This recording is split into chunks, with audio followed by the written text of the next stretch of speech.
Welcome everybody back to Segal Talks here at the Martin E. Segal Theater Center, the Graduate Center CUNY in Manhattan and Midtown, which looks like a ghost town. Every second store is closed, empty, people moving out. You see people putting up wooden barricades in front of the glass, or businesses leaving. Quite a dangerous time, a difficult time, as we know, and America now has over 150,000 confirmed deaths. Most probably it's many, many more. The ones we don't know that they died with the COVID virus. Most probably 40 to 50 million people infected. These are the real numbers as suggested. 10 times, 15 times higher than confirmed infections. And of course, theater has been impacted terribly. Everything is closed. People are out of work.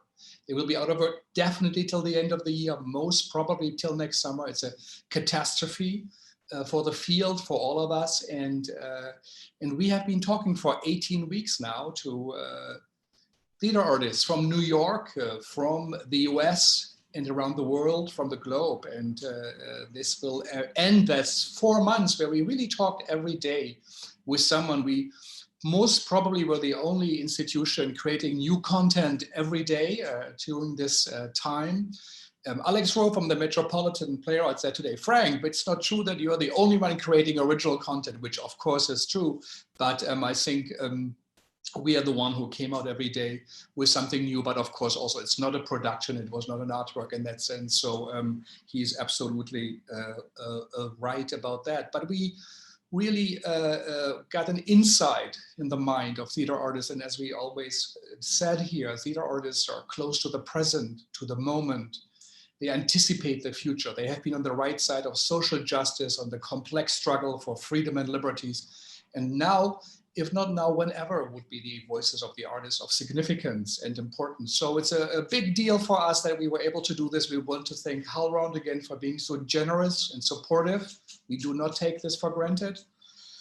Our statistics, if we can take a short moment to listen to that, we had 90 talks with 143 artists from around the globe, from 42 countries. 143 of them. Most probably 50,000 people listened to the talks. That's conservative judgment, and people are still looking on it. So it's quite remarkable for us what we got into. Perhaps we're not fully aware of it, that we are archiving the future, and also a field, a profession of theater artists, and in that time of Corona. And here we go. With us, we had truly significant voices, leaders in the field, emerging artists, significant artists. And with us today, we have as a returning guest, the first one actually is Richard Schechner, the great Richard Schechner, whose work in the field of theater and performance has been so groundbreaking, so influential, so significant as a practitioner, as a director, as a leader, founder of companies, but especially also as a thinker, as a philosopher of theater. So Richard, it's a really great honor that you took time to come back and perhaps also look a little bit at what happened. You were an early guest in these months, and to have another look at the theater. So really thank you for joining us. I normally say, what time is it? But my guess is it's the same time as here in New York, but it doesn't look like NYU where you are. No, on Thursday, Carol Martin and I left New York for a month, and we're in New York City. We're in Hillsdale, New York, which is around 120 miles north, slightly east of New York City, in the area near to Massachusetts, the Berkshires, a very, very beautiful area. I mean, actually, I'll go out the window here. You can, out the screen door, you can see the mountains and etc. So it's an irony, and it really is this irony. There are a couple of things I'd like to discuss with you. I do want to discuss with you the series, but I think Richard wants to discuss with us, but I think now for the moment we have lost him, and I'm sure he will come back in any minute. It just shows the countryside maybe is not as stable in the internet connections and the cable connections as the city is here. Again, I would like maybe to make a few remarks on our series, on our talks. PAJ, the Performing Arts Magazine, decided to publish 30 excerpts of the talks that will be coming out in this fall issue. So perhaps this will be some material for students also to look at. It's quite interesting to see it in print, what happened. Richard, are you back with us? We cannot hear you. And your sound is still off. Maybe it's just me, Thea, in case you're listening from HowlRound. Richard, your sound is off. You have to unmute. And I'm gonna write that on a piece of paper for Richard.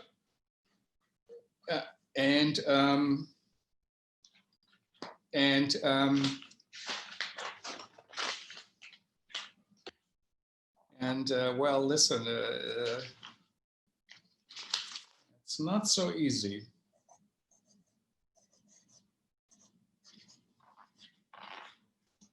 You have to unmute.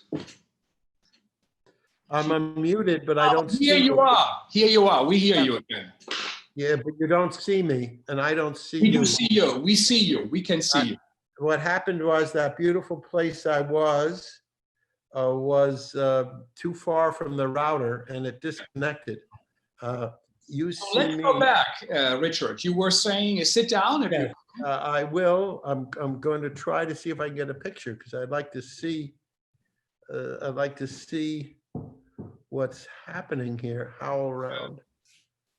Well, no. Well, at any rate, I can't see you, and now you're looking at my kitchen. Yeah. And I'm going to try to. I wish I could see you. I'm going to try to just put a HowlRound and see if it comes in. Mm-hmm. Yeah. And see if we come back. Yeah. There we go. Yes. Here we are. And now he can see us, but we can see Richard, but it will be just a moment will he get back to us. So again, Ben Gillespie with Bonnie Moranka worked on creating, I think, up to 30 excerpts from the talks up to June. So there are more perhaps to come. And it is quite interesting to see then what was spoken in words and in writing, and the contributions from Eugenio Barba and from Tania Bruguera, from the contributions from all around the world, and how seriously theater artists are affected by this, but also how essential the questions are that have been posed to us. And Richard, you are back. We can see you. Can you see us? I can see you. I can hear you. Fantastic. Yes. Now this is the kitchen. I'm going to stay here because this is closer to. I need to get my notes and closer to it. Good. Well, it's good that the kitchen is close to the patio. It's closer to the router, and I need to stay close to the router. Yeah. Okay. So sorry, everyone, for the interruption. All right. So what I was saying is, in looking and thinking about everyone you've had, this situation is not an even situation. We know that in the United States, the death, the murder of George Floyd brought to our attention, to the attention of non-Blacks, to the attention of whites, what has been there from the beginning of the settlement of this continent. That is that all lives are not equal. Some are much less valuable in terms of what happens to them than others. So it's not, someone in one of your talks said, well, the virus does not discriminate. That's true, but the dispersal of the virus reflects discrimination. It's like saying floodwaters do not discriminate, but those who have a dam or a wall or do not get flooded, and those who do not do get flooded. So this virus in the United States disproportionately affects people of color, especially African Americans, who remain even more, what can I say, discriminated against, fenced in, segregated than, let's say, some Asian Americans, some South Asians, and so on. It still is a distinct community, and we have not paid reparations for the slavery. Perhaps the only other group so devastated or so oppressed, although things are changing, we hope, have been Native Americans, who obviously, this is a settler country. So if we go back to say, what are the settler nations of the world? The New World, North, Central, and Latin America represent the most recent settler occasion, or not most recent, but the most egregious, or it's hard to use most, terrible situation of a settler nation and settler places. We're not going to change that. In reading over what has happened, I saw that there's the differences between the people who live in the have places, the people who live in the have less places, and the people who live in the have not places. So I think one of your contributors from Burkina Faso said, look, you're talking about this virus. We lose more people to measles. We have the Boko Haram. We have a number of problems. This is not our most important problem because we have other plagues and have had other plagues. Someone from India noticed the 600,000 people, workers, who were made to leave Delhi because they know they had to shelter in place. They didn't, their wages were such that they lasted only a day, and they were starting to walk 500 kilometers, 1,000 kilometers, 1,500 kilometers, and then they had to return, turn around, because there was no way for them to get to where they were going, and they were told that they shouldn't be on the road. I don't know what's happened to those people. That was back in April, I think, or maybe May, and we're now in July. I do know that from friends of mine in India, the situation there is grave, and perhaps even more underestimated and covered up than in the United States. So this crisis, one of the things that's exposed, I will talk about the positive, but on the negative side, or on the X-ray of social situation side, is that the world has not been globalized in any kind of way which suggests inequality. It has been, the virus has exposed the inequalities. So even the fact that I'm sitting here today and you're there today, you're in the Segal Center or wherever you are in New York, I'm in upstate New York, we're in fairly good circumstances, represents an enormous privilege. So that you may have 500 or 1,000 or 5,000 or 50,000 people watching this, but there are, of course, 6 billion people on this planet, and enormous numbers of them suffer doubly. They suffer from the pandemic, or triply. They suffer from the pandemic. They suffer from the economic and consequences of the pandemic when things shut down.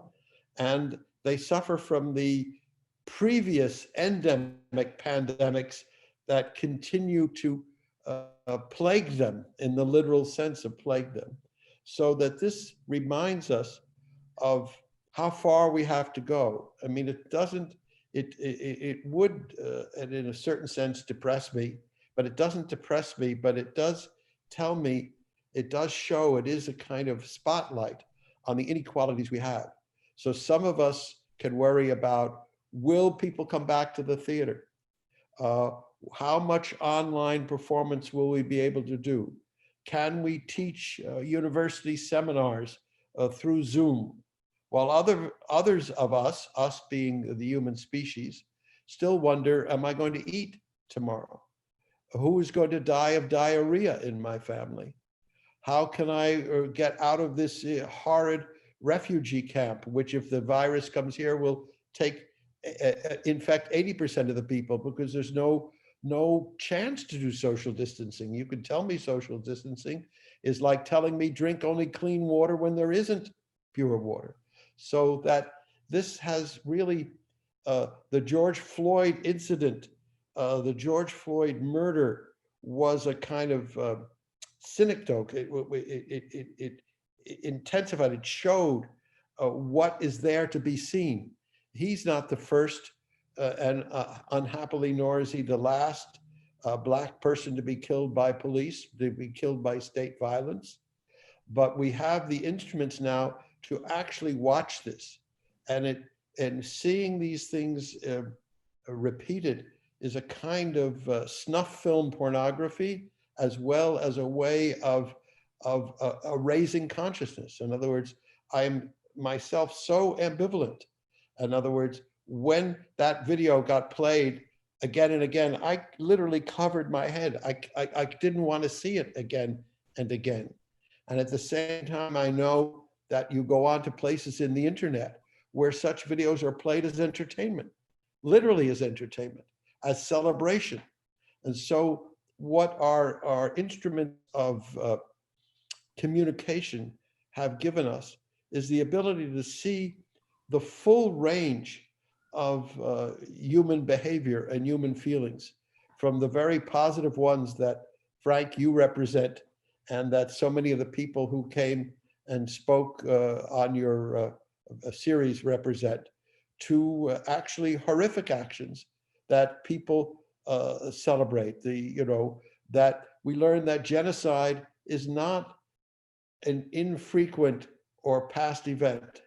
It continues to happen, and it happens, systematically because of the inequities we have. So the questions are raised: are we capable of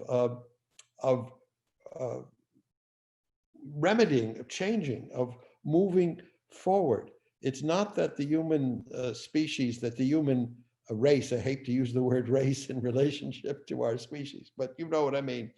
Humankind is capable of deeds of angels and deeds of devils, and we're constantly performing both kinds of deeds. So that this period, to me, makes me aware, as I've not been aware for so long, maybe ever, of the breadth of the human experience, and that it is as damnable as it is blessed, and that we see that occurring. And what will we learn from these events?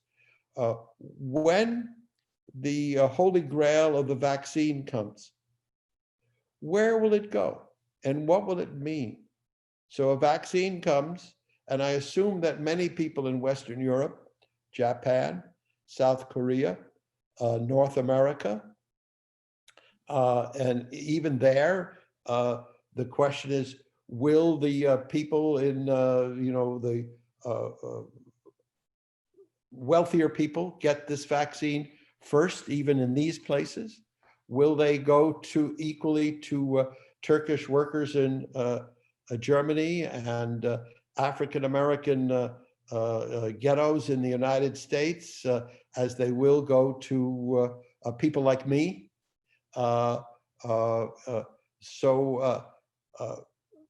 And after the vaccine is available. Even now, there is a vaccine for measles, and as I said, in Burkina Faso, children are still dying of measles, and AIDS is still ravaging parts of Africa, South Africa particularly, and not necessarily the white remnant in South Africa, but the people of color there. So these things are, how do we react to them? I'm kind of asking you, because you sat and listened. It does raise the question of what is the function, what can artists do? We can record these things. We can, all right, let me put it in another way.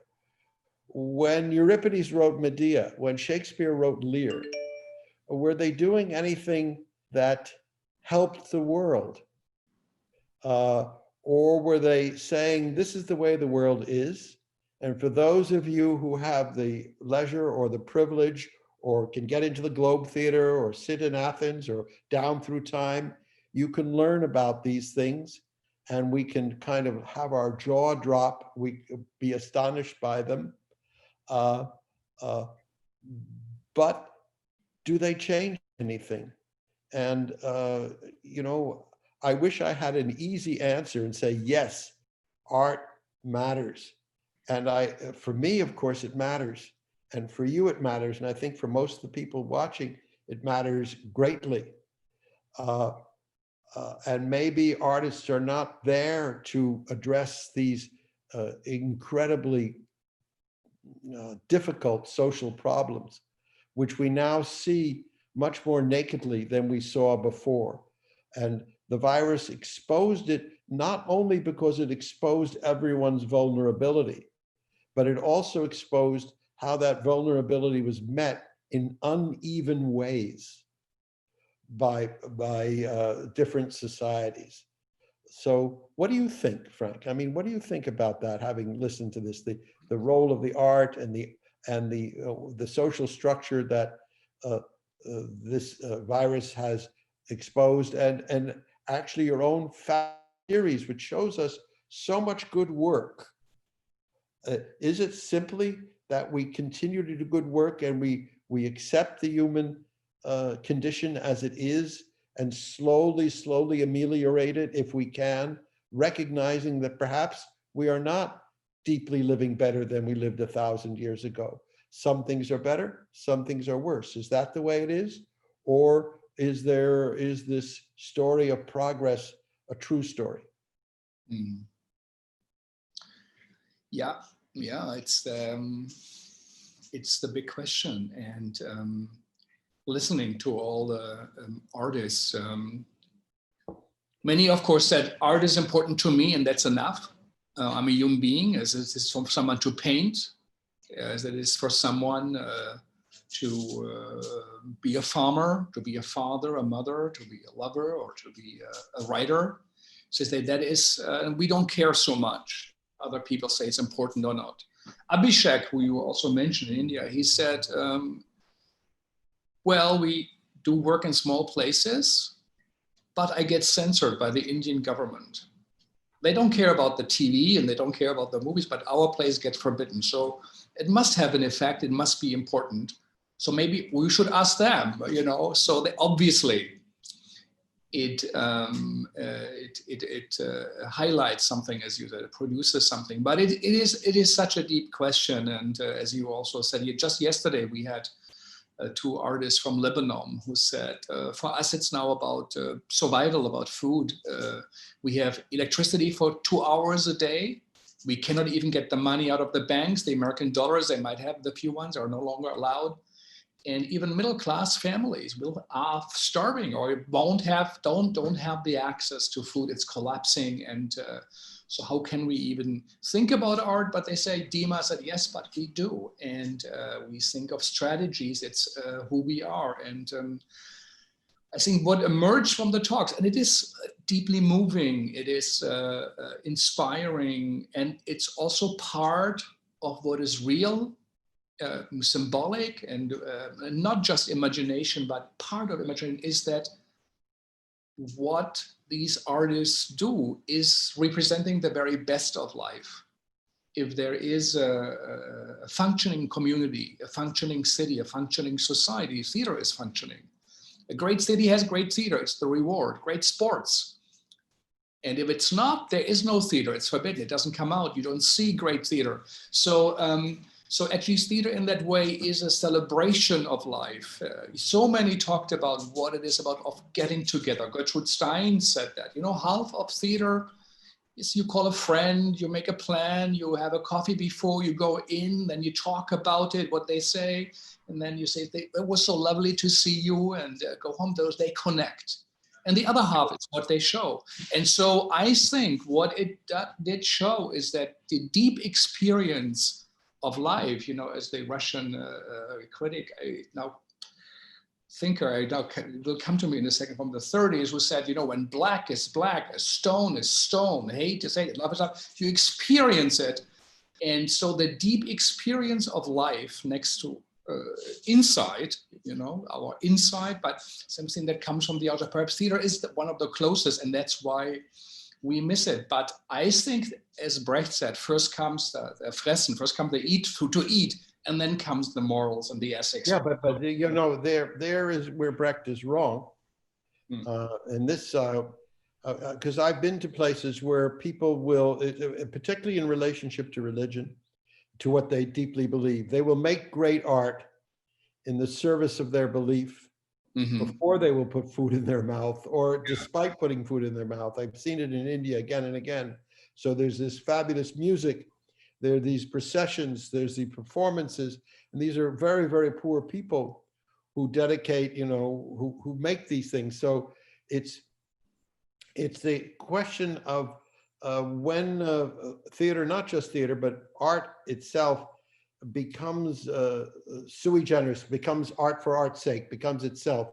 That you know, what happened in the West with the Renaissance, and then it continued through the Enlightenment, and now, you know, the idea of the art of the theater, rather than or art itself, whether it's a stained glass window or a great piece of music or movement or dance or chanting or theater, when it was a part and parcel of the belief system, the civic system. So even the great theater of Dionysus that we you know, take in the West as the origins of our theater, not the origins of all theater, for heaven's sake, but the origins of Western theater in Athens in the 5th century BC. It was a civic celebration. And those who were citizens all attended. Yes, the women did not attend, and the slaves did not attend. They, you know, that's the, I don't know if we therefore should destroy the statues of Euripides and Sophocles and Aeschylus and all, because they obviously supported a society that sustained slaves and sexism of a profound kind. And we have to ask, having supported such a society, how do you write plays like the Aristeia or Oedipus with Jocasta or Medea or Phaedra, you know, so that the women did not participate at the political level, but obviously emotionally, or in terms of the tragic imagination and in terms of agency. Who has more agency than Clytemnestra? You know, and how she uses it is the way she uses it, et cetera, et cetera. But at that point, and through the again in the European Middle Ages and in many places in the world now, these great arts are functions of deeper systems of social commitment. So this is one of the things I did feel from listening to Forum and from getting what I got from the TDR editors. 14 of them responded, and it'll be published in early September in TDR, that there is a renewed sense of theater in particular, but art in general, as part of a social fabric. That social fabric may be familial, that social fabric may be communal. There's you know, these dances that go viral, and then all of a sudden, you know, the Rapist in My Way, that video that is seen by millions, began in Buenos Aires, I believe, or in Chile rather, and then moved all around the world, so that this machine that we're using, this computer that we're using, is a way of creating a community. So we are hungry for, and I think we are to some degree returning to that sense of community. So I think of small places in New York. So let's take Dixon Place, for example. It's a small theater. It's down in a basement. It's in the former Lower East Side. I mean, still the Lower East Side, but that's been gentrified to some degree. At any event, so let's say they can't pay rent and they're out of business. But Dixon Place will not be out of business because they can find another place. In other words, these smaller places that exist kind of without huge commitments to ornate 19th century proscenium theaters and et cetera, they will find a way to return or to continue partly online, and as people begin to assemble, and people will assemble again in place. What's really threatened at the present moment, and it's an interesting threat, are the larger establishments. You know, how long will it be before you can put 1,200 people to watch Hamilton and get that budget together? How long will it be before the Metropolitan Opera comes back, et cetera?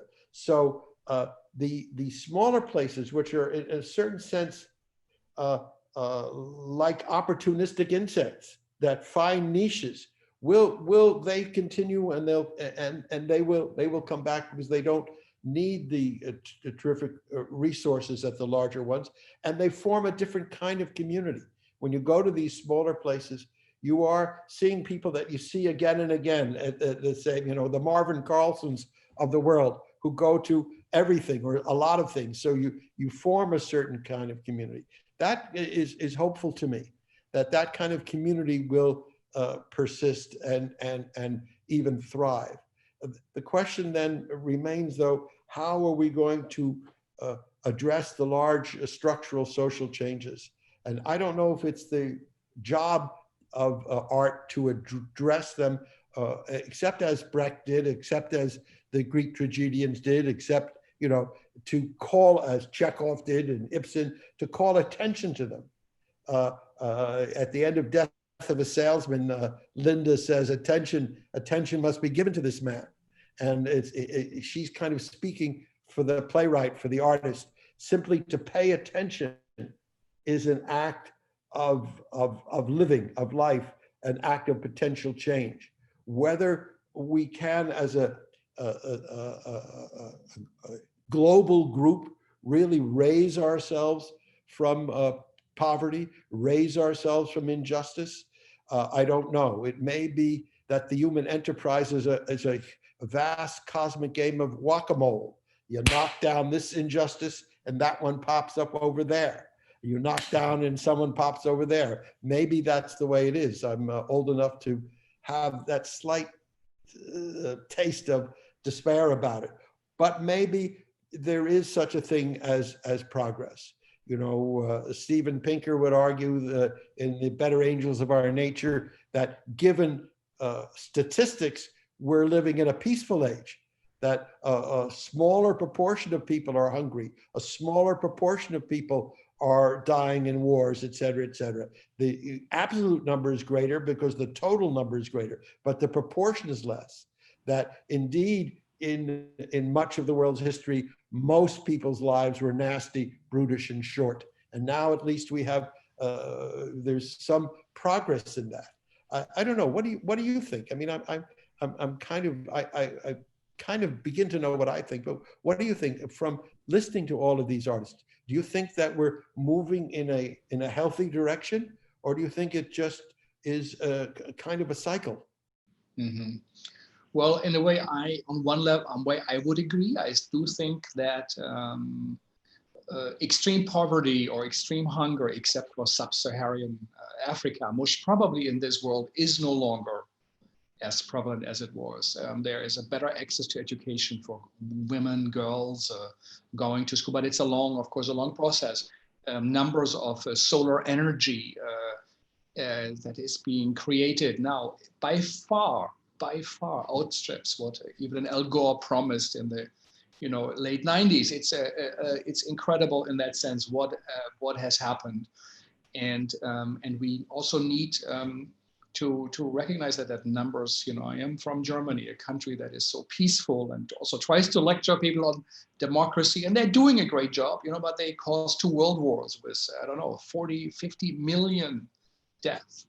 And we don't live in that time. I'm the first generation of over 250 years where there isn't a war on the ground in Germany. So we like to look at this as progress, and we like the idea that Germans now do it real, as they did all the other stuff with the best Kaiser, the best Weimar Republic, the best fascist, genocide, communists, but now they are the best, we are the best democracy. But it is hopeful, and there is a line that led to this, and we hope and think that it is part of a good, intelligent design, that it's what is good prevails ultimately.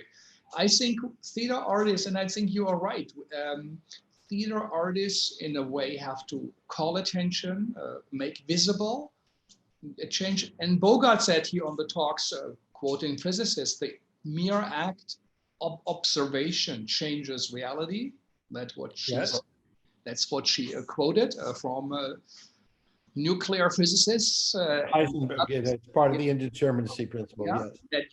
that by the way of doing, and people do observe, people do think, people do point out, and numbers are larger, I think. I liked what Yago Rodriguez said, that he said when Anna Akhmatova tried to get to see her son, who was jailed by the Soviets, and she went every day to see him in prison, and you had to wait for hours. Someone said to her when she was in the middle of life, "Isn't that Akhmatova the poet?" And people said yes. And the woman said to her, "Will you write a poem about this? If you do, I'll let you in front." And she did. And he said, this is something, this is a function. That's why he does theater. And so I do think that the contribution is important. It is significant. And but when we come out of this virus, do you think we'll come out and, now there's the movement of Black Lives Matter. There are people in the streets. We in the United States hope that the presidency of Donald Trump will come to an end, though he's now talking about not having an election. Yeah. Heaven help us.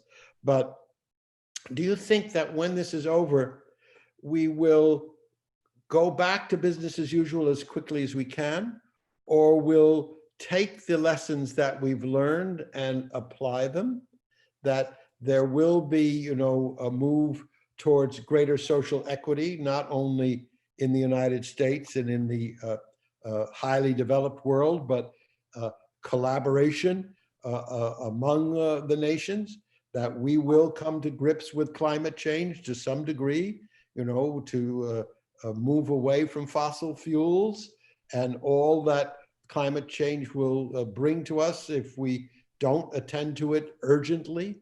Or do you think once this, is our memory such, are we like in Waiting for Godot? Once Pazzo and Lucky leave, they don't know, okay, that's over. What do? Nothing. They do not move at the end of that play. Beckett, we can say Brecht is one great teacher and Beckett is another. And Brecht is the great teacher of social amelioration and exactly what you're saying. Look, observe, pay attention, the street scene, see what is happening, etc.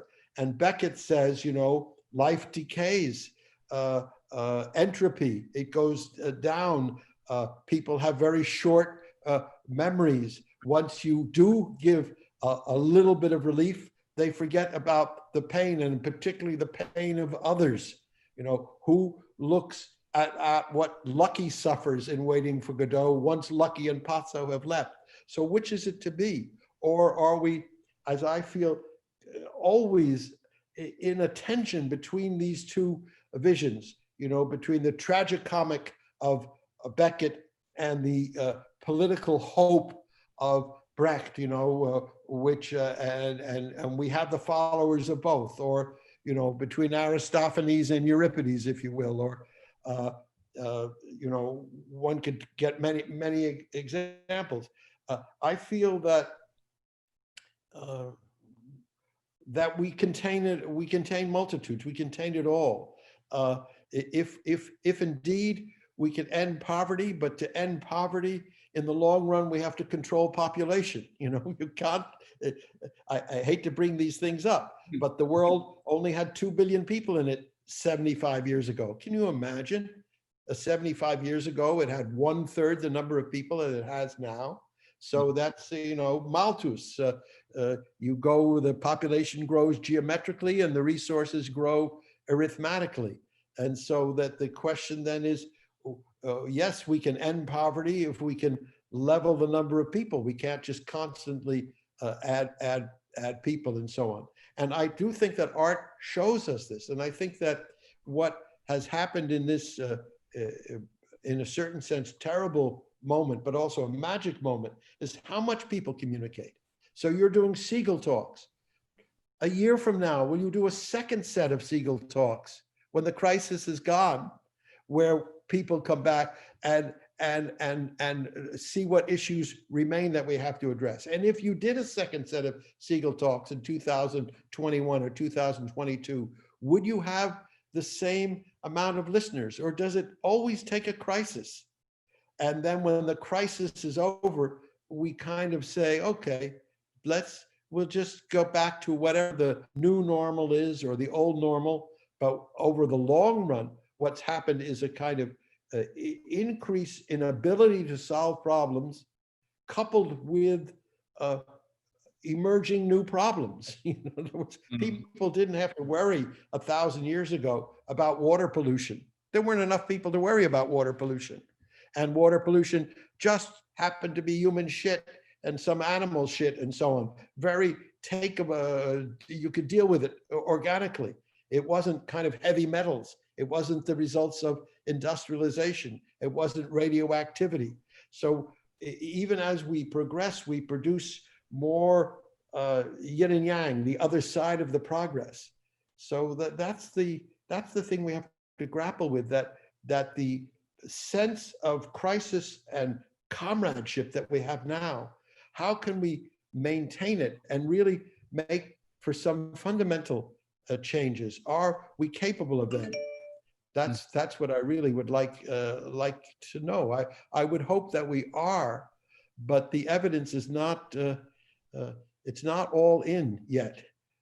We'll see whether there'll be Segal talks 2 years from now. That will be a big indication, because what you're doing under this pressure, which is so glorious, many people are doing in their own way, and including the people in the streets, including the pressure for reparations, for increased education, including the movement against Donald Trump, including the sense that democracy is being threatened not only here but in Poland, in Hungary.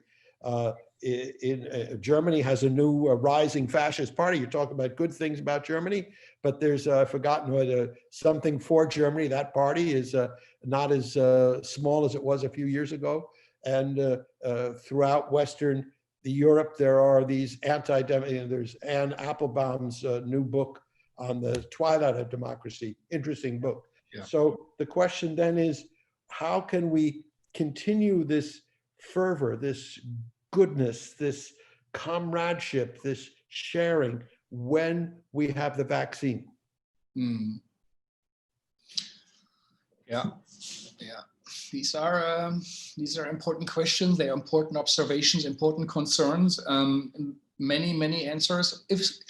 I think if theater is of interest, of course, it's because it's a model for something. What you see. Yeah, but they're different theaters. I need second. Is the model end game, or is the what you see on stage for a tiny moment, your own VR set, your head, how you perceive the world, which also is a composition. It's a dreamlike composition. What we perceive of reality, it is perhaps shattered, and this model should reflect the change that is possible, the new ways of producing new forms of theater, like Emile Rao talks about the outside the theater, collaborative work, less of hierarchies, sharing ensemble, what you did, ensemble work, that it goes away from a central figure. So what you see reflects a new way of representing things, the idea of a Rimini protocol, or what Carol works about, the theater of the real, that people are in the center. of it, whatever, the quote unquote, the real and the normal people. It's a humongous change from the genius playwright, the Arthur Miller, to saying, what are you thinking? I mean, we had Adelheid Rosen from Amsterdam, and she goes on her bike with her team, goes to a neighborhood that is complicated, rings doorbells, and talks to you, say, we would like to do a play about you in your apartment with 7 others, you know, on the same time. People will go around and we would like to learn from you. So that's radically different, but it represents, I think, a different approach. James Simpson, the literary scholar, I think, is Harvard about English literature, who said, wrote in that book, which I like, Permanent Revolution, it takes 150 years for a revolution to take place. If you look back, that even Calvinist revolutions in England, early England, they were puritanical, they were intolerant, but ultimately the beginning was the beginning of form of libertarian thinking. And so perhaps also democracy with Hungary and Poland and all that problems, you know, is going through phases, but ultimately, hopefully, that revolution will happen, and it did. And he said, revolutions happen when actually something has already changed. It is not as much the Black Lives Matter, which of course is the presence, or as Rancière said on Monday, he said that these people are like artists. People are on the street imagining a new life, a better life, different models of life, that these people, you know, contribute to change, but something has already changed for them to come out. And this is why something will happen. In Germany, numbers of that right-wing party are actually down. Trust in government, compared, of course, in difference to the US, is much, much higher than before. And Jeffrey Sachs, the great economist on Columbia, who says, well, we could feed everybody. Everybody could have a basic income. There would be enough food. Maybe not the better, but everybody could be. The planet can sustain it. There's no political will of sharing. There's no political idea behind it. And we have to change that thinking that it is for young Germans or young Europeans, instead of buying the big car, they think about having a great bike. They pay 3,000, 4,000, 5,000, but the change, you know, where like in Germany, where the Mercedes is like the biggest thing in life was to get the car. You could own this machine. That was the vision, the dream. And now people say, no, I want to have a bike. Yeah, so it's a fundamental change that's slowly happening. So I do think why theater is important, and the theater of a Milo Rao, of a Thiago Rodriguez, of a Castro, all of that is, there are different models of producing an experience life, and the theater shows it, and we show, and we reflect it with the call to action. That's about the spectator. You are also in the center, you're participating, and as we see now, if there are no spectators, it doesn't exist, and it perhaps wasn't as clear. You know, I agree. And, you know, decades ago, I began to do theater outside of regular theater spaces, and outside of the proscenium and so on. And what you're talking about ringing the doorbells, you know, Augusto Boal also did things of this sort with the Forum Theater and the Spec Actor and so on and so forth. So it's there. The question then is also, however, in socioeconomic terms, will Broadway come back and be what Broadway was, or similar to that? Will they still have these huge things? Yeah. Will Hollywood or Bollywood, you know, the filmmakers, or will Mark Zuckerberg and Jeff Bezos, you know, we're talking, and you're talking, and it's great, about small players doing great things.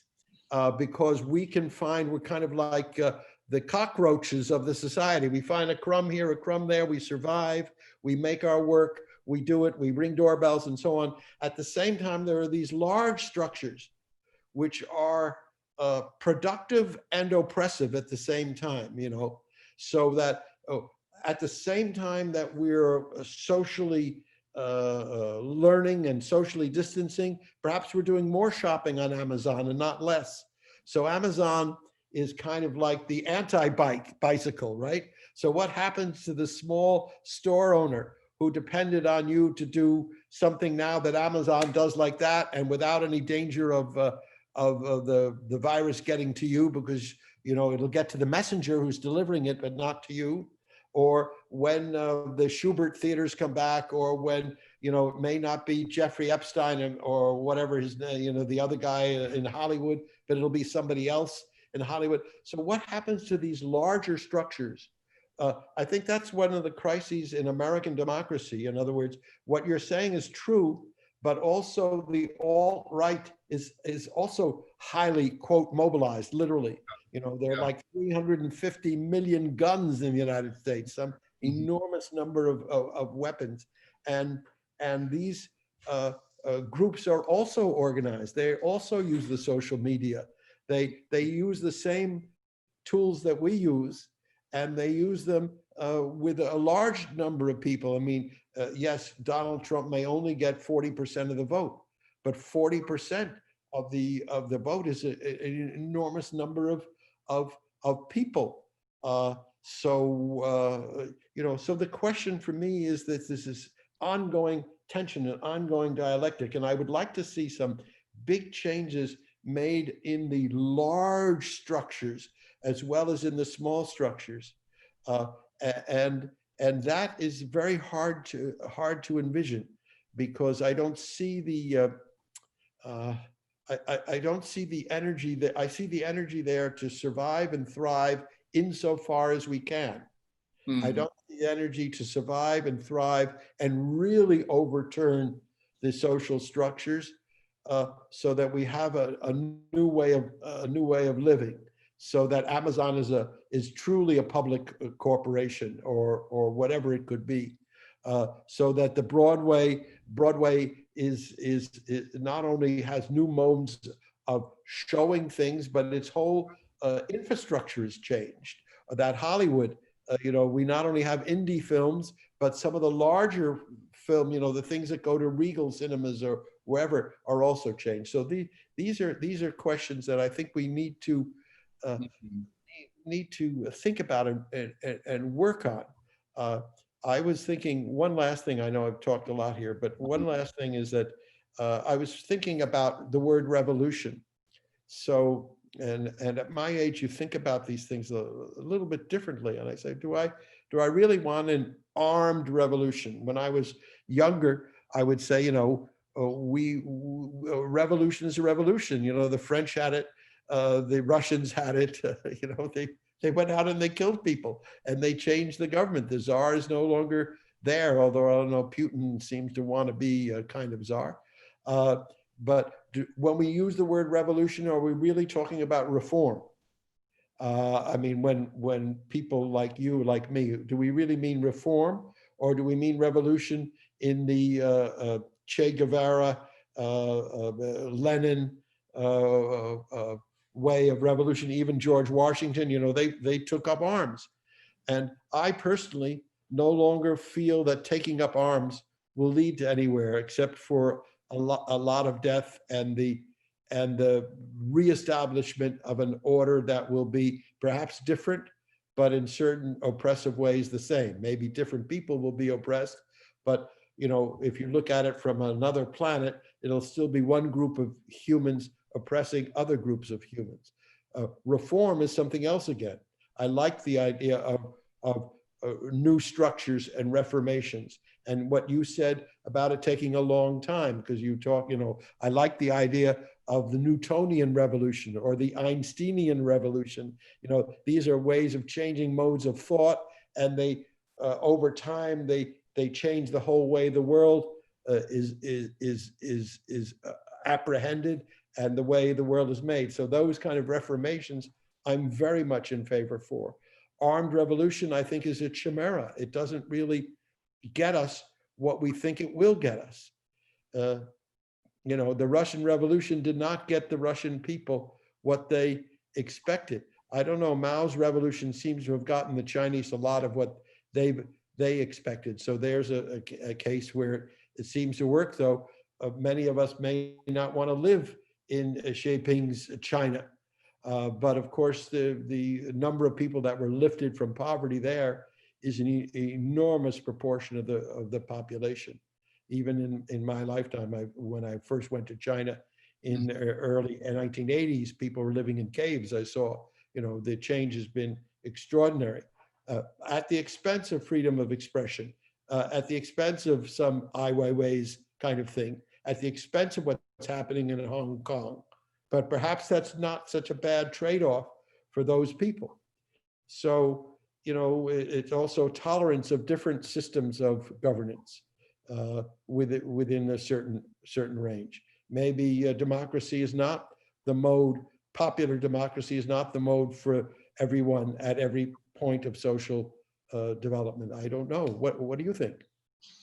That's a good question. You know, the question is democracy for rich countries, you know, who have the means and to do it, and maybe it takes a while. Many changes started out, as you say, with violence. Some people argue the '68 civil rights movement was successful because of the Black Panthers, who were organized disciplines, and they brought change. That actually the peaceful Mahatma Gandhi, which did bring change in India, but so that it is the exception of the rule. I think things, as I said, might have already changed. American movie theater companies are struggling. Their theaters are empty. They only make money by selling the drinks. Someone found out there's they hired a Netflix executive, and who said, you know what, to have people pay $10 a month and let them in for free, but they're going to buy drinks and stuff.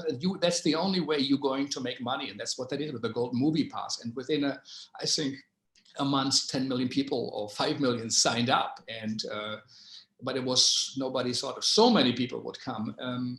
But it has changed. Warner Brothers and Disney will release films online now because the movie theaters are closed, and they have been problematic anyway. To get there, you have, you know. Will the people start to own Warner Brothers? Will the ownership shift? Will the Schuberts, you know, no longer run the Broadway theaters? That's a big question. Yeah, will the structure who own the change? You know, I mean, if you go now to the Broadway theater neighborhood, you don't see Broadway theaters producing masks, engaging with the neighborhoods, you know, supporting people, having food kitchens. They don't. I think people will remember. And one would also argue that they always have been part of the entertainment that perhaps is closer to the donuts and the, you know, the sugary food. It's not healthy. It's not eco food as what we like, naturally, organically produced. It's not good for our bodies and our brains, what they have been putting out. Even so, a lot of it is fascinating, and they provided work and still do for so many people and so many artists. But the question is, will people really miss it? Will people miss the Yankees when they're told the biggest thing in your life is when the Yankees win the World Series? They are your family. We all have. They are not. They're not there yet. You know, they're Broadway theater. Everything is. They are not there, and they are not supporting it. So I think what we look at is what brings change. You know, so many people in the talked about Joseph Chaikin and the Open Theater, a small company. Very few people knew about it. You know, in Germany, I didn't really hear about them, you know, but the influence was tremendous, what they did and how they changed minds. And I think in the bigger picture, these small places are like homeopathic pills that perhaps in the big body have a resonance. We don't know. We will never know, you know, but I think. Well, I agree. They do have a resonance, but they are also to some degree kept in their place. So that, because the very nature of getting larger means you change your structure. I mean, I knew Joe Chaikin quite well and the Open Theater. And, you know, he left the Living Theater to form the Open Theater to investigate acting. There were a group of them, and his sister Shami Chaikin and Jean-Claude Van Italy, the playwright, and so on. Now, if they had become like the group theater, successful, and moved to Broadway and ended like Elia Kazan and you know, Marlon Brando, you know, and the Actors Studio and Lee Strasberg, they would have become something else again. I mean, Joe wanted, of course, he died young and tragically. I mean, he had a heart condition. He didn't, but I don't think he ever would have wanted to be successful in that other sense. And I think you're quite correct. His influence and the Waves and also the Living Theater, their influence are vast. We see them all over the place. And maybe that's the way it should be. Maybe we should have a quote class situation in the arts where there are the large structures, you know, that occur, and then the smaller things that occur, and then some get absorbed into the larger structures. The visual arts are very interesting in that way. You can sit around a long time and then get absorbed. I mean, Vincent van Gogh was, of course, a tragic outsider figure, and then he's in the Louvre. Andy Warhol was a pop artist and then did The Factory, and then he's in the Whitney as his show, because the visual art remains. The theatrical art, performing art's not film, but the live theater is ephemeral. So you can't save it. You can't say, okay, now Joseph Chaikin belongs at Lincoln Center, because there isn't any Joseph Chaikin. There isn't any open theater. There's some video. And we cannot buy your Dionysus in '69, as a collector. Oh. Go back, say, this is an early work of Schechner, I'll pay $1 million and I own it. It's not possible. Yeah. That's the fundamental difference, Correct. And that's a healthy difference, yeah. but it is a structural difference. So maybe what we're talking about is, Mao once said, and he probably regretted it, let 100 flowers bloom. And the French say chacun a son goût, so that those are two kind of classic statements of classic liberalism. In other words, that multiplicity and diversity and difference is healthy and good. At the same time, we know that when we have a quote free market, it isn't free for very long, and the bigger players get bigger and bigger and bigger. That seems to be part of the human nature. At least enough of us are greedy and skillful that it may not be everybody, it may not be even most people, but you don't take too many people who are skillful and greedy to accrete wealth and power and then to keep it. And every once in a while, I think this was the function of the American revolutionaries in the 18th century. They said, you have to break that and start again. So that's what I mean by reformation. Maybe you have to break these power structures. When Rockefeller got too big in the end of the 19th century, they had trust busting. They started to pass laws. You couldn't hold all these things. Now they're trying to say, is Amazon too big? It's an Amazon after all. That should it be broken up? Should Facebook, be broken up into multiple social media things? I don't have the answer to that, but I do think that the multiplicity is good, and too big is not so good.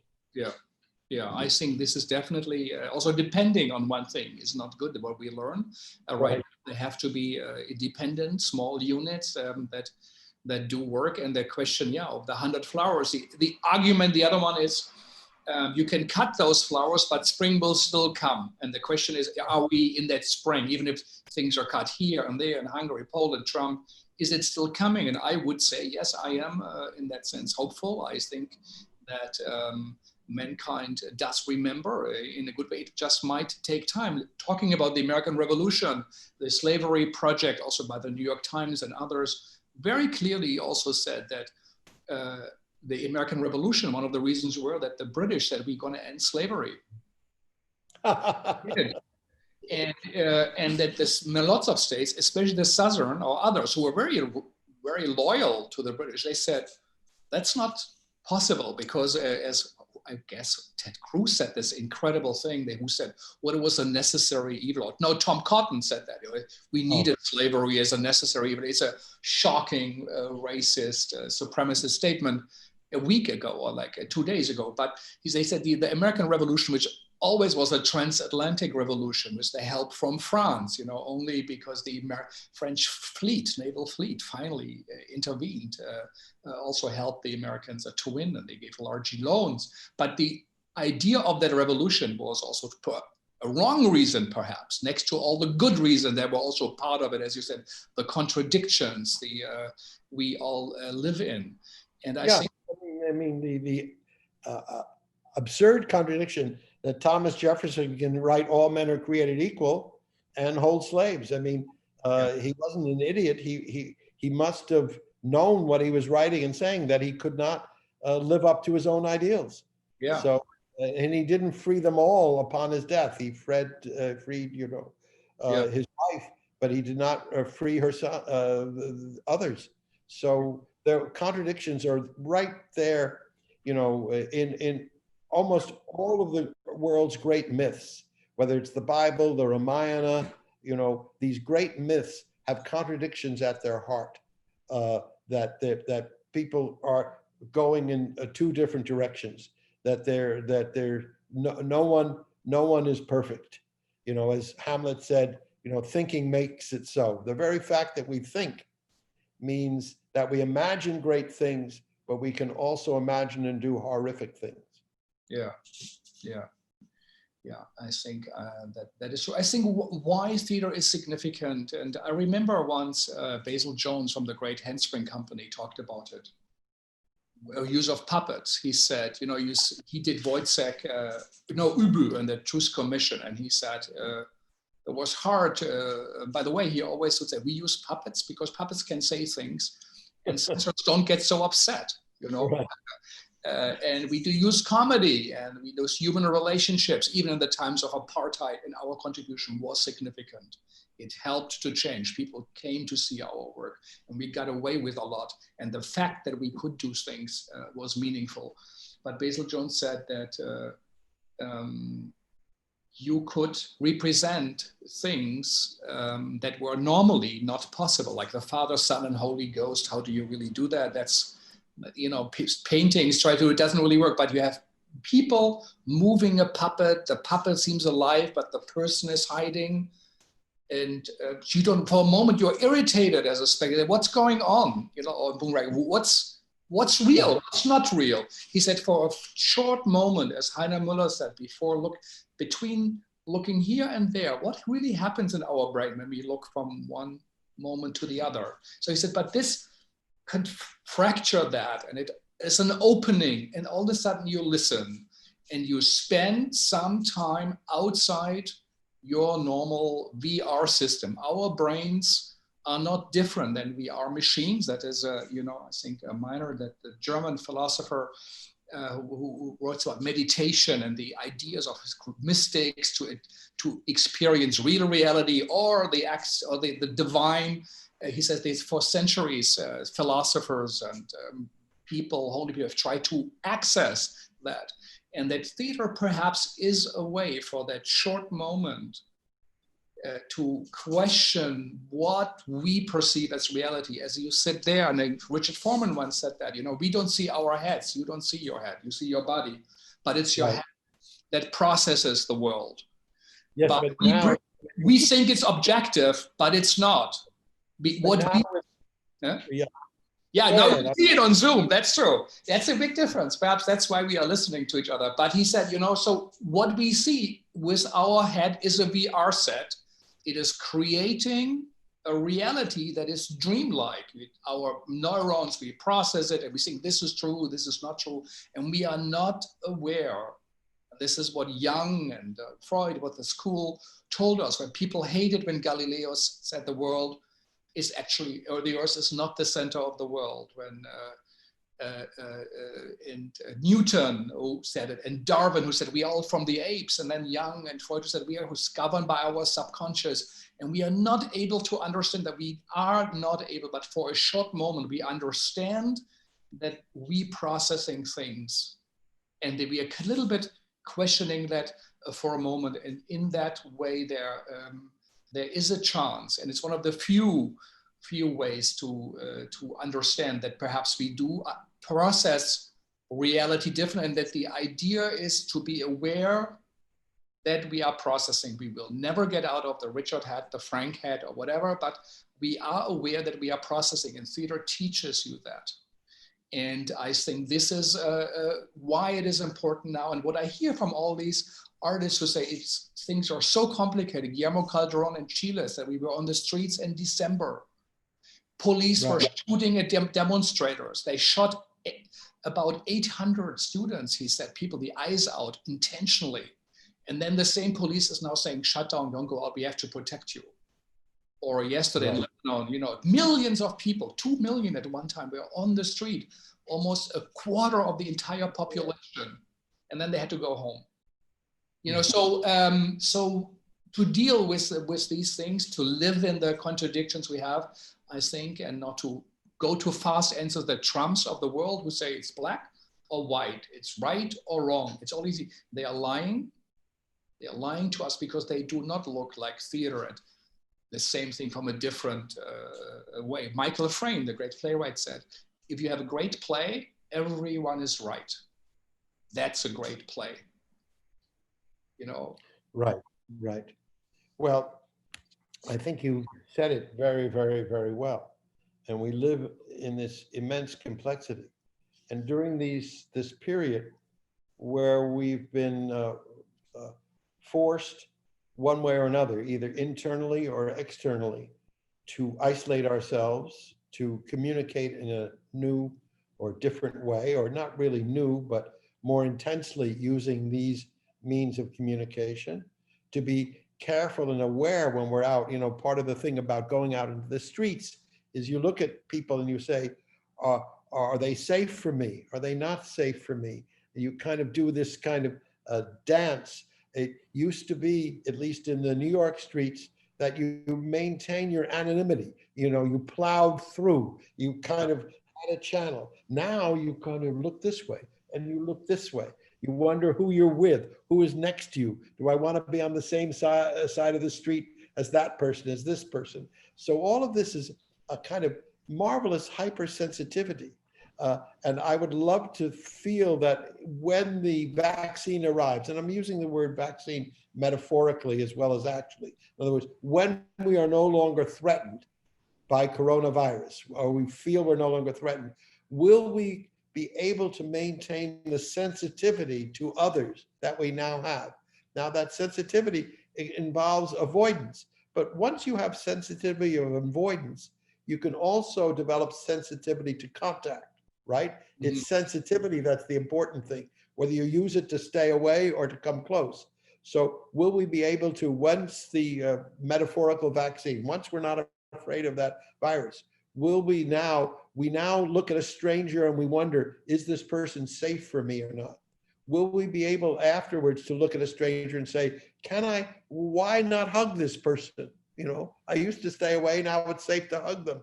Will we be able to accept that kind of thing? Will we be able to create our communities? I agree that the theater, the live theater, I mean, I like the media too, and I like mixed media in the theater and all of that. But what happens in the live theater, and especially if you are out of the seats to some degree.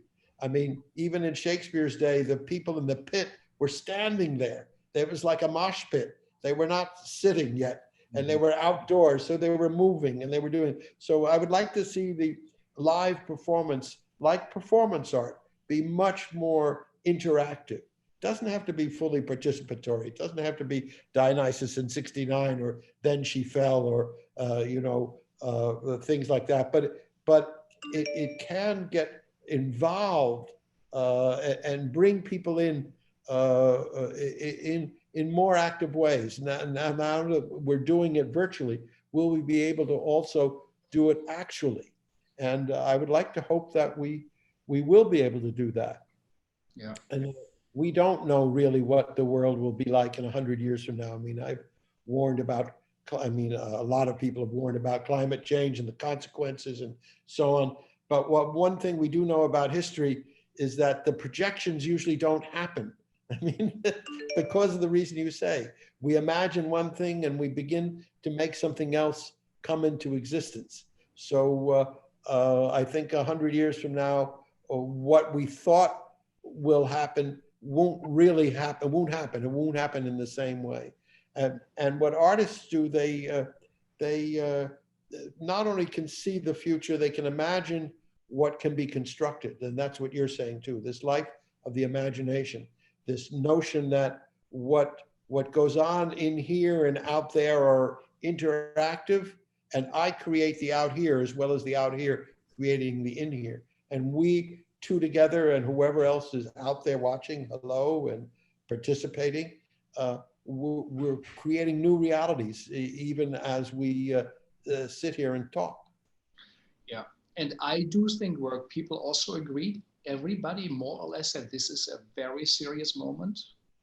It is confronted us with death. And it's changed. They say, everybody says things have already changed and things will be changing. Of course, a lot will be trying to go back, but this cannot take it back. We are animals. Someone said, I forgot who it was, we realize we are an animal. You know, that our skins all of a sudden are like state borders, where we say we don't want to let people in, and our skin all of a sudden is the outside border to the world. Something come in, we desperately don't want to have this invisible virus to infiltrate us, and so we forces us to think, who are we? Who are not? What? How are we defined? And let me just finish. So the idea that comes out of this is the first time the West, after perhaps World War II, experiences uncertainty. Everybody, as you said, in Burkina Faso said, yes, well, from malaria, 400,000 people die in Africa of malaria. We know that. I can get it and die. I have it actually once a year and just hope it's not the bad one. And that this uncertainty, that understanding that we are animals, that we have bodies, that we are vulnerable, life can end with a bad handshake. That's what Tyler Mack said. You know, he knows people that, my friend, survived AIDS and now died by corona. You know, so this is unheard of. We did not know that before. And this uncertainty, this is something that really, really has changed how we think. And Frédéric who works with Bruno Latour, who said, you know, this is now clear that they look at the virus and medicine and medical research as theater too. So this is an actor. The virus is an actor. We are on a big stage. This is the general rehearsal. We cannot screw this up. And but we are no longer at the center. I think the big thing that might come out of this, and they hope that this critical zone, 10 meters or 30 feet below Earth's surface and 30 feet above. What makes life life? We are only alive because plants are alive, we are alive, we keep producing life. He said, this is endangered, and we have to understand that we are one part of it, that there are plants who are significant to our lives, that community is significant. What happens in China in a fish market affects our life, and that we have to collaborate and that we have to find ways to survive. Otherwise, our species, as you said in the beginning, is endangered. And to look at this as a theater, and whether it's under the microscope, under the electronic microscope, or whatever, but to say this is something, and there has been what perhaps literary critics said early on, the decentering, you know, the deconstruction, that we are no longer, as Galileo said, the planet Earth is not the center of the universe. Perhaps this now teaches us we are not at the center. This is also the big lesson, and perhaps theater and art helps us to get accustomed with that idea, and that's okay, and that it is not a bad thing. We do not be afraid of it, and that we have possibilities. You know, there was the concert for plants in Naples in an opera that you know, French artist one we spoke to, you know, from Montaigne, who said we have animals and plants are part on the stage. Toshiki Okada's work that represents a new way of thinking. And that's important that we see that. Right. It's a new way, but it's also a very ancient way. You know, I'm thinking of the Ramayana of Valmiki, which was written around 2,000 years ago, in which Rama, you know, is the incarnation of Vishnu. His allies are monkeys and bears, and who obviously speak. Hanuman is the best known. So that it's kind of a respect for the non-human world. And then in the Bible, the flaming bush that Abraham sees, and the voice comes from the flame in the bush, so that it, in a certain sense, around the 18th century, 17th century, the industrialization and the idea of mechanization, and that the world belonged to humans, and that we could take down all the forests, and we could build machines. And, you know, when you see a movie like Fritz Lang's Metropolis, the imagination that he had of what the metropolis looks like, and our imagination would be a place full of trees now. I mean, we don't want to imagine a metropolis completely devoid of that kind of nature and only what is manufactured. So that, you know, I think these are getting back to a kind of balance. I wouldn't say that we're insignificant because we think, and cogito ergo sum is true to some degree, but we are not the be all and end all. I mean, when I get out of New York now, in this place that I am, and I look out and I see thousands and thousands of trees, I'm happy for that and want that to continue. And I do think that the theater reminds us of the fact that we are part of the great chain of being. We are not apart from it. We are part of it. And we can manage some of our comrades on that great chain of being to some degree, but we also have to really, really carefully and deeply and lovingly respect them. Yeah. And so many artists said, well, actually, I do gardening. I have some plants. I'm watching a plant grow. Right. Exactly. You know, Miguel and Gloria from the Spider-Woman Theater, Native American, who said, you know, she said, you know, I get my hands into the dirt. I talk to the trees. It sounds very simple, and you know, but she said, no, this is of real importance. That's what we should be doing, connect to. And she also said, which I liked, I think it was Miguel, that we are in a creational myth. That's what she said. All the stories we used to hear, which are story, but they're all true stories. That's why they are significant.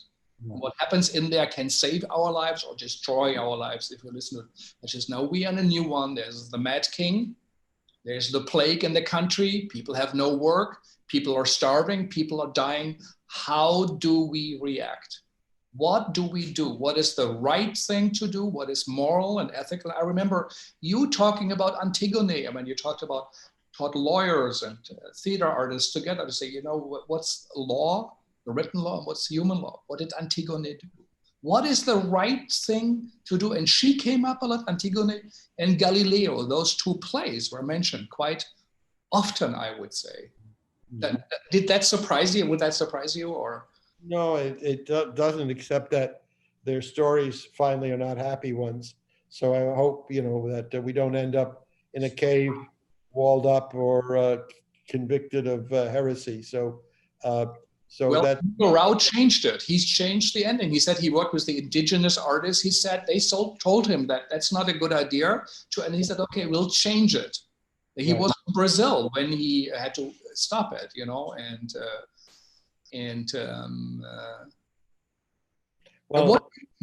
Go ahead. I'm just saying, I think what you've done is changing the world in some significant way. This opening of these dialogues. So I do think that at least, I know we're getting near the end of time, of our time, 1:20 already, but I think that you should do this not for 3 months a year, but for a month each year. You should say that this is the first Segal Talk, talk series, because I think what you've done in bringing this wide community of people together, and you know, from Rancière to the people from Palestine, Burkina Faso, you know, this very wide group of people is an enormous service to the theater and beyond the theater, to the community that generates the theater. So there's human gardening as well as botanical gardening.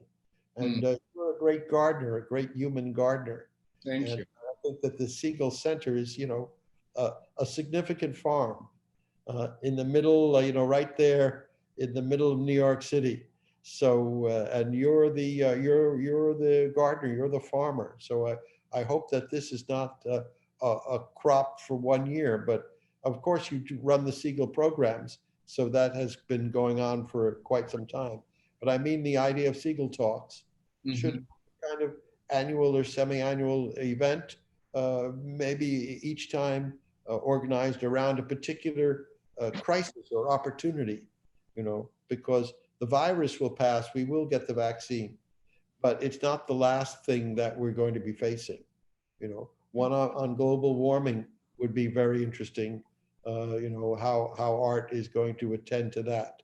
Uh, uh, the return of nuclear weapons, you know, that's another very serious thing that's happening, that the United States is, quote, upgrading its nuclear arsenal, which is kind of horrendous to think about, upgrading it for what purpose? And that we have been saved these last 60, 70 years from global wars, but we've had many, many, many little wars, and we have not had the use of nuclear weapons. Hopefully we'll never see them again. But as they proliferate, as different countries feel that they have to exercise their macho-ness, the chances for that happening increase. And that's another thing we have to deal with. So these are intersections between large issues that confront humanity and theater and the arts. And I think you're in an extraordinarily powerful and good position to help us work through it with a community of people, as you have done. Well, thank you. That's this is so generous and thoughtful. So really, it's accurate. Thank you. That's a big deal, and I'll take it. And that's means really it does mean a lot to me. As you said, we come closer to the end, and I know that you prepare for your great TDR magazine.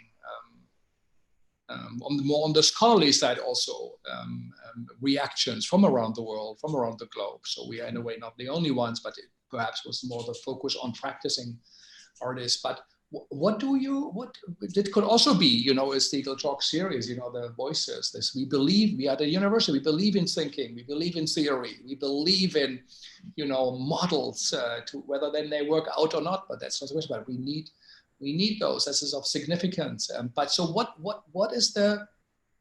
came out of the contributions? You said 15, 20 people sat down and. What I did, I invited the TDR editors, yeah, all of them, so that the TDR contributing and consortium editors come from various parts of the world. Now, of the 23 or 24 of them, 14 contributed. So they range from Barbara Kirschenblatt-Gimblett to Joseph Roach, Carol Martin, many contributed.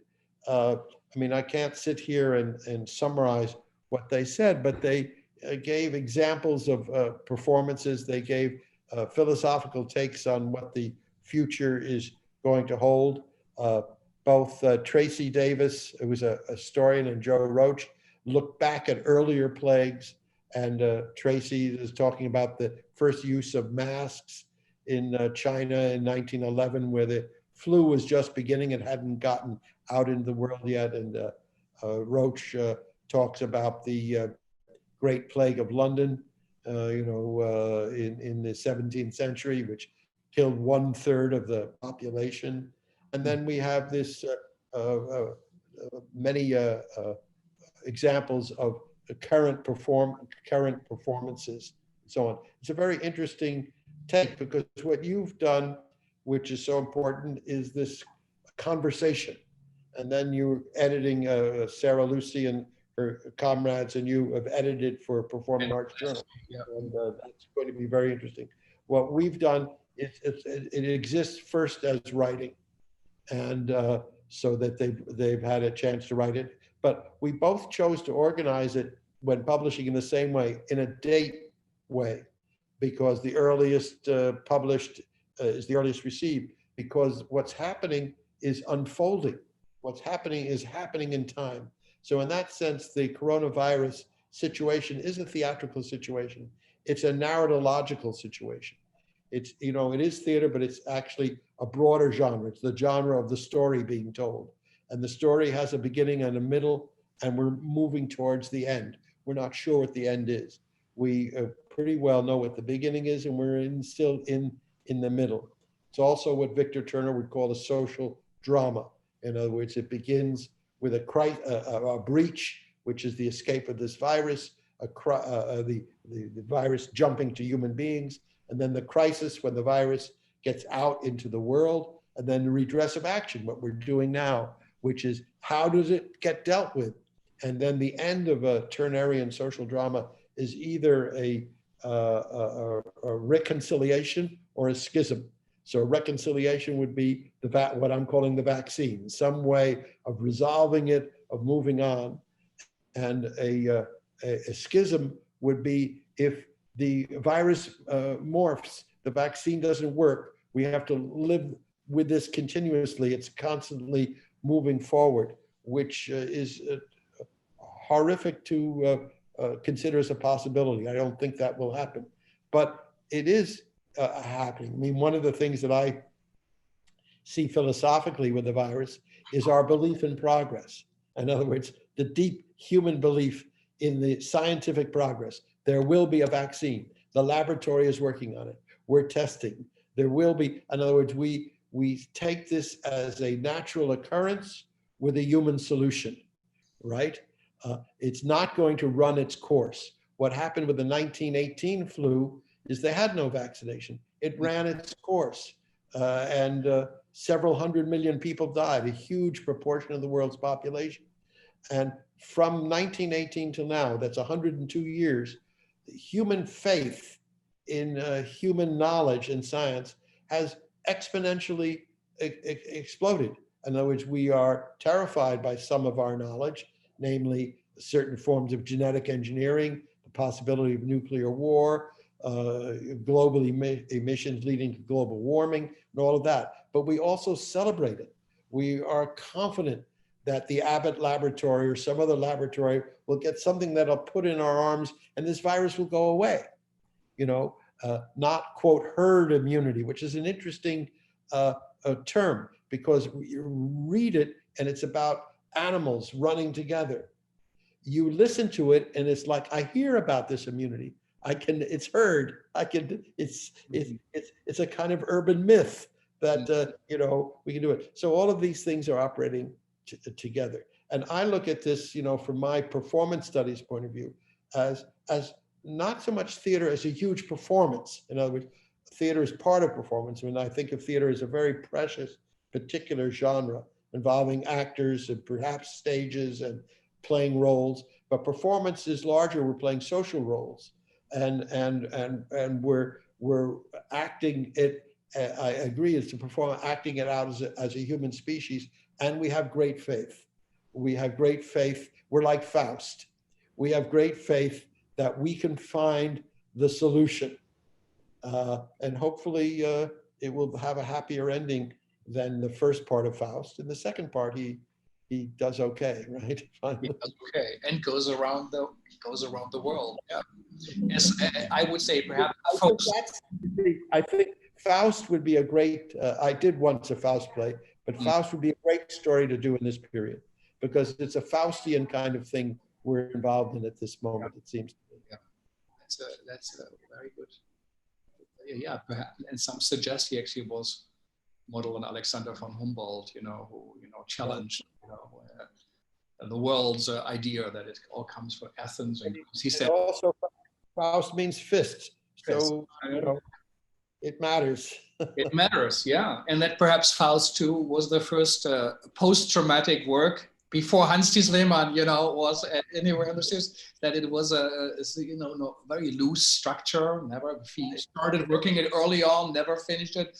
And perhaps because of that, in that post-structural way, that there is no post-structure, it is closer to reality. That's also a good idea. So maybe you might include it in your in the work you are working on with next to Mary Bloom and Joseph Conrad. There now might be.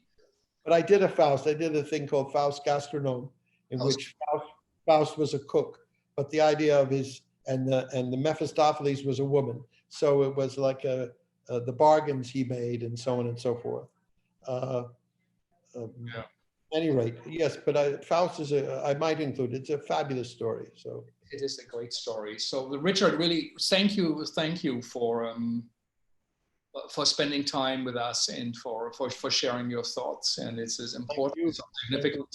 Thank you for listening. Thank you also for asking. And normally I would say the lineup for next week. And we don't have one, but it is good to think about. And yeah, and so the question is, how should that go forward? So anyone from the listeners have idea, email us, it's easy to find also you, but that's a good suggestion, perhaps to do it over a month and to rethink it and to structure it around themes. We'll have to see. It has to be meaningful and also part of a change, perhaps. One of the thoughts we have is, to be part of a great theater festival in New York, that we represent all those voices. This is outside that also represents these new forms. Perhaps, as Morgan Jeunesse said, what Joe Papp would do, to go back in the parks, find way to engage that the people, they should be in the center. Yeah.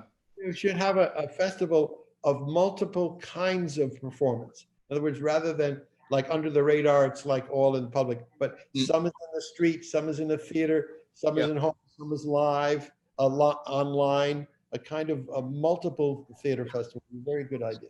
And this might be an idea for a Segal Talk Monthly, to talk to a lot of people, say, how would that look like? And Avignon Festival was founded after World War II. There's a clear reaction. It's the great festival in the world. Also gives identity to a city and a life, and it's a joyful celebration in the sorrows of life, as Buddhists say. So really a joyful celebration. People did say that.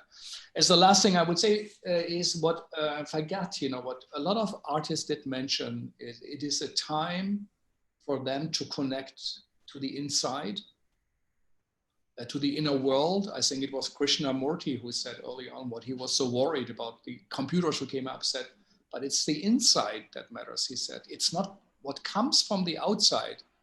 Yes, it's also about what's inside you. Or Jung, who said the only thing that hasn't already happened, buildings have been already built, plays have been written, music have been done. You just, even if you look, it takes a while for the brain to process, but if you dream, it's immediate.